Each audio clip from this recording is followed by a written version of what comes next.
Good morning. Today is December 20th. Just 11 more days to go until the end of the year. Wow. Here we are. Well, 10 days out. Here we are. 5:20 in the morning. Finishing up my runs. And yeah, thanks a lot for coming in, checking on me. As you can tell, I got a haircut yesterday. Maybe you can't tell, but that's okay. I'll just tell you anyway. Yesterday, I got a haircut yesterday. Yeah, yesterday was a pretty packed day of things to do outside. We had some breakfast to visit a friend that we've only met through Zoom, actually. We've only met this person through Zoom for the past, I want to say, 8 months. 9 months. And so yesterday we finally went out to their place. I had some breakfast, had some noodles, like Chinese wonton soup noodles. That was really nice. And yeah, we said hello, and then we got to meet her little daughter that we've seen on the screen for, I don't know, about 8 months as well too. Super cute girl. She must be in like 4th grade, 5th grade.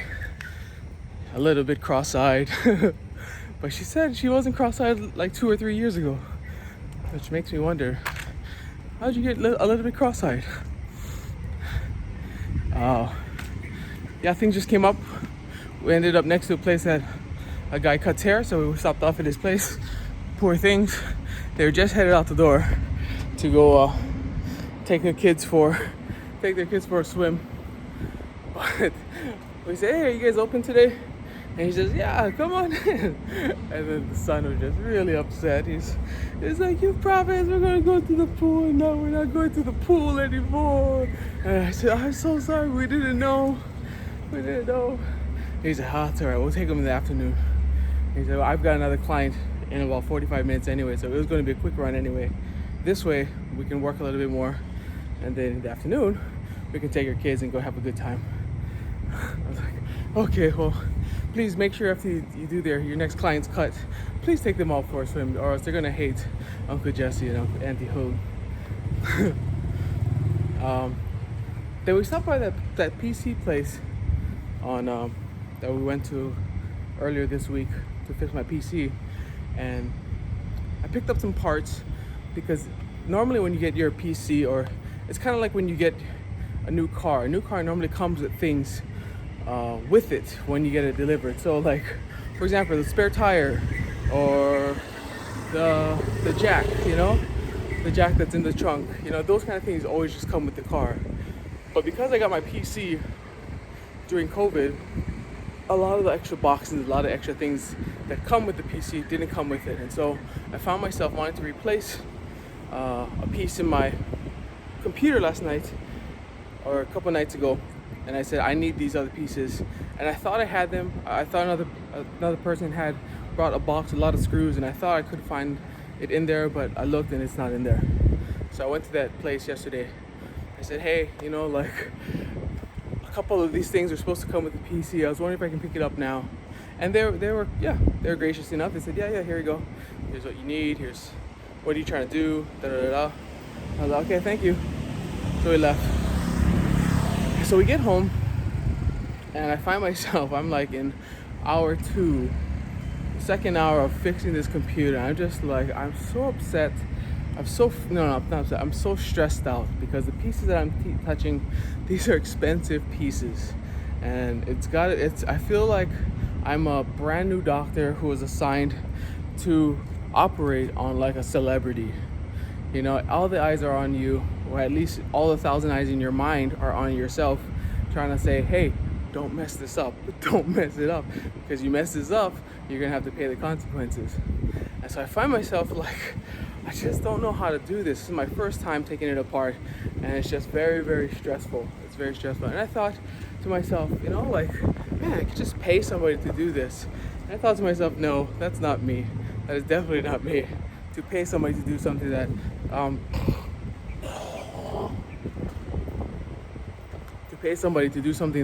I can try to do.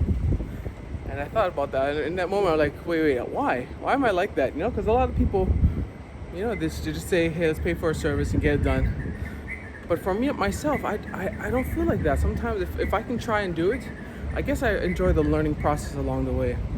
So I thought about it last night, and it took me back to my stepfather. So my stepfather, he's a pretty frugal guy, more frugal than I had thought. I asked my brother about him, I asked my mom about him, and everything. He's very frugal, and he's always fix it, don't buy it. Fix it, don't buy it. And he just kind of instilled in me the thought that anything can be fixed. Anything can be fixed. Whether it was our bicycles when we were small, he said, hey, what's wrong with your bike? Let's fix it.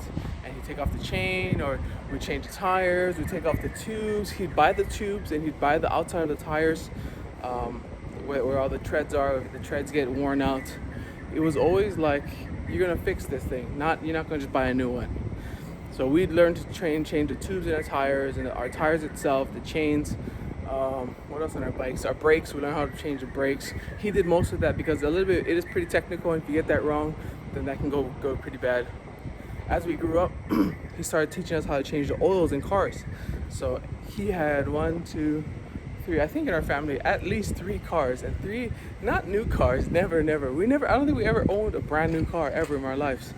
We had 3 cars, and they were always beater cars. Beaters just mean they're old and they need a lot of love and attention. So we've always had 3 beater cars. And every time an oil change came, it was my brother and I, we always had to go and change the oil. So he would take us step by step.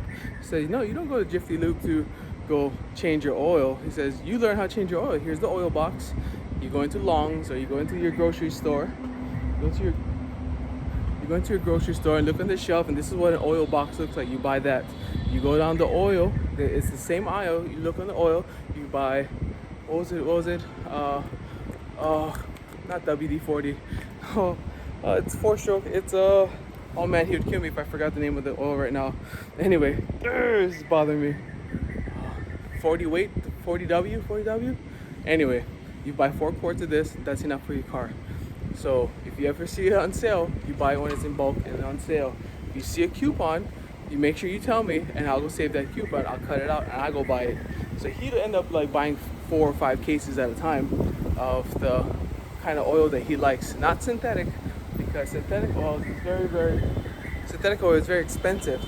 And he was in the mindset of, you buy the cheap oil, but you change it often. Cheap, but change often, instead of buying the synthetic oil, which you don't have to change as long, and you probably forget about it. So anyway, he taught us all. He taught us where the plugs are, how to take it off, how to, make sure you don't lose it, and make sure to look at the viscosity of the oil. If the time was the oil change, and he would have his logs in his car and his dashboards, and he'd have his notebooks, and he would have us write it down every time. Every time you change your oil, you write down the date, you write down how many miles are on the odometer. You write everything down so that the next time you change oil, you just have to look at this book and you'll know. You don't have to look at the dipstick, you don't have to pull it out. Every 3,000 miles, you change the oil. So we grew up fixing, not buying. And I remember one occasion that we were, I was grown already, and my brother had left the house already.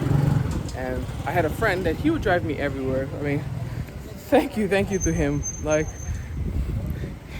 I was a young punk kid, and he was like, anytime people were going to go hang out and just go to people's houses, where they're going to D&B, where they're going to anywhere, movies, he'd always like, hey, you want to pick you up?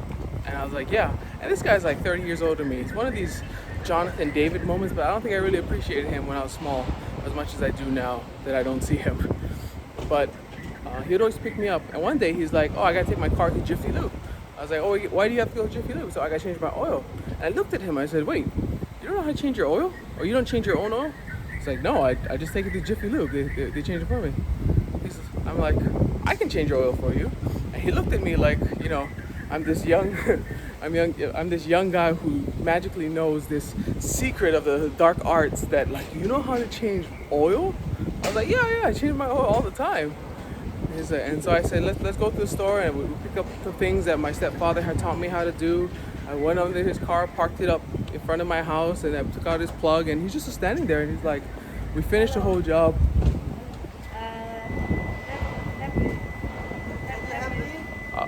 Give me 1 second. Making a video right now. So we try to make this, and he comes out and he tells me that he's going to be able. Sorry, I just lost my train of thought. Somebody asked me to carry something for them, but I'm in the middle of something right now. So I lost my train of thought. So he asks me, and he looks at me. I change the oil for him, and he's just really grateful and just kind of really awestruck that I was able to change my my oil by myself. So anyway, so that's I guess I found myself yesterday about 2.5 hours in, and I found myself like I finally completed the job, and there's a deep sense of accomplishment, and I think that's what I really want, and I got from it. I don't know if it's done the correct way, but I did it, you know, and I always feel like that's the best way. Is if I can learn something from this experience and I can take away something from it, then I'd rather do that than pay somebody to do it for me. And I guess maybe I don't view my time as valuable as my money. Maybe that is, but I also value learning something new. So anyway, changed my water pump in my computer, and I'm really grateful for that.